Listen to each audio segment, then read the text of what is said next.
What's up, guys? Today I'll be breaking down Kyle Santucci's 3.96 3x3 average of 5. This was an insane average, and I hope he gets the world record someday, or at least another Canadian national record. So the scrambles and the video will be in the description, along with the reconstructions by CrazyCuber.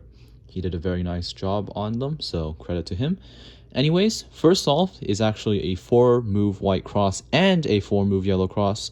He chose to do yellow because it also preserved a free pair. So he does white R prime to insert this. Well, yeah, he actually did from this script. So white R prime to insert this cross edge, and then D prime to move these three over. So you can do an R to insert this cross edge, and then he aligns the cross and the pair at the same time. So you can go right into inserting it. Now here, you could actually just do a U2 into inserting the pair, or just a U2 into inserting it with fat F moves like that. Most people do. Most top cubers actually use this insert nowadays, which I'm pretty happy about. I'm pretty sure Felix was the first one to use it, but anyways, he does a U prime Y U prime, insert the pair. And then here, he does something with really good look ahead. So instead of just inserting the pair like normal, he pairs it up and then cancels into doing a sledgehammer, which gave him a free pair. That is incredible look ahead right there. And then here he inserts the last pair like that. And by the way, you can actually tell that it's going to be a corner skip, since this is the most standard winter variation case if you ignore the edges. And if you do look at the edges, you will be able to know that's going to be this OLL, so you can actually cancel into it. But anyways, he did the OLL, and the problem with canceling into the OLL is you wouldn't be able to cancel into the PLL, and he didn't cancel into the OLL, so he could recognize what the PLL was going to be during the OLL, and he did the GB perm by canceling into it. So yeah, that's the first solve. Now for the second solve, it was a 3.13 full step, and that's the world record right there. But anyways, Z2 X into a white X cross. This was very impressive because he was able to make the X cross and preserve this free pair. So this is a top tier solution. White R prime like that inserts the blue and red F12 edge into the back left, and he's going to take advantage of that to make an X cross. So here he does a D2 to move this cross edge in place, R to insert this one, and then here, instead of just like doing D F prime D, what he does is D R to insert this cross edge, and then F prime, and that pairs up this pair. And here he does a Y G prime, and the reason he does that is if you do a D prime, you will have to either rotate or do fat F moves, but if you do a Y G prime, you can just insert it into the back left slot. Now here, there is actually this free pair, and you can insert this and then insert this pair, but the thing is, what he did is actually best, because by inserting this F12 pair, that takes out this edge, and he could just do keyhole for this edge, which pairs up this pair again, and that just results in the smoothest F2L ever. And then here he went right into the OLL, into a J perm, and that was the 3.13. Now solve 3 is a 2.96, very incredible.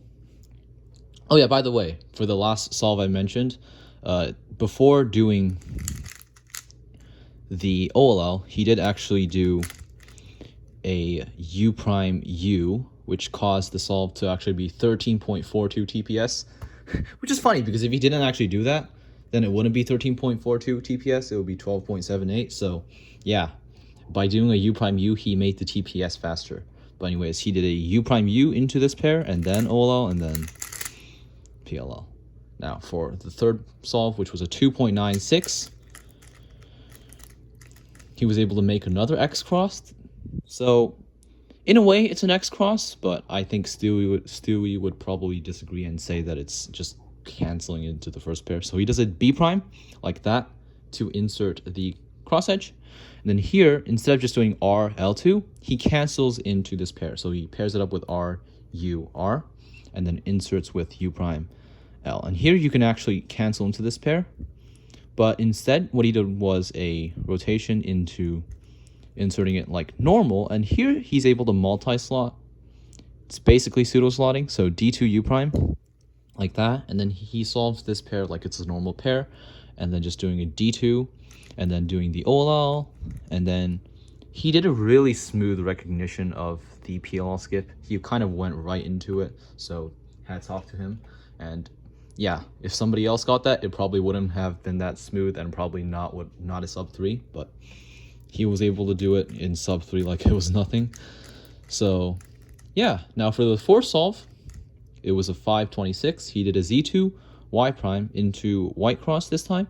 Now here is a nitpick. So D prime F R2 B2 is a very simple cross. Not going to talk much about it. The nitpick is for the first pair, there is a more finger trick friendly solution, and this is not to roast him, but this is just to let my viewers learn this nice way to solve it. So you can, instead of doing R prime U R L U prime L prime, which requires 2 pushes, you can just do R prime U prime R L U L prime, and that allows for a much more finger trick friendly solution like that. But anyways, he did R prime U R L U prime L prime, and then that gave him this F12 pair, R prime U prime R to pair it up, and he inserted it with a U2.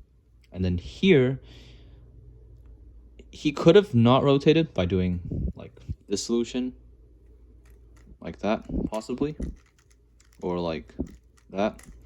But he does a rotation into another F12 trick, so it's still an F12 trick, but slightly different. So he does an R prime UR to insert the edge, then D prime, insert this like that. And then here, he pairs this pair up and then inserts with a sledgehammer so he can get all of his edges, and then a U prime into soon and a B perm. Now for the final solve of the average. You know what's insane about this average is he doesn't even react at the end. But anyways, X2 into a simple but good cross solution. So he does R, D, R prime, and then like that. He does a D, F. Now he does a D2 U at the same time by dragging the U like that. And then he does the first pair, insert into the back left slot. Then here he chose to do this pair, and what he did was pair it up, and here he was going to insert like that, but then he realized here he does a U prime, he was going to insert it, he does another U prime because he realizes that he inserts with a U2, he will get a free pair. By the way, you can actually do this in 4 moves if you are really quirky. You can just do F2 R prime F2 R. But anyways, he inserts this pair, and then here he inserts this pair first, like that.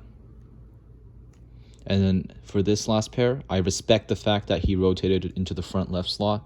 Some people recommend rotating to the back right slot so you do righty moves, but the thing is, rotating to the left slot is faster. Generally, front left slot algorithms are faster than BR algorithms if your lefty turning is on par with your righty turning, and it really should be. So yeah, this is something to note. Most of the time, it is better to rotate to the front left slot rather than rotate this way to the back right slot. And this is something that I see that gets overlooked. So anyways, he does the last pair like normal. And then here, he does the OLL with this finger trick, which he kind of locked up on.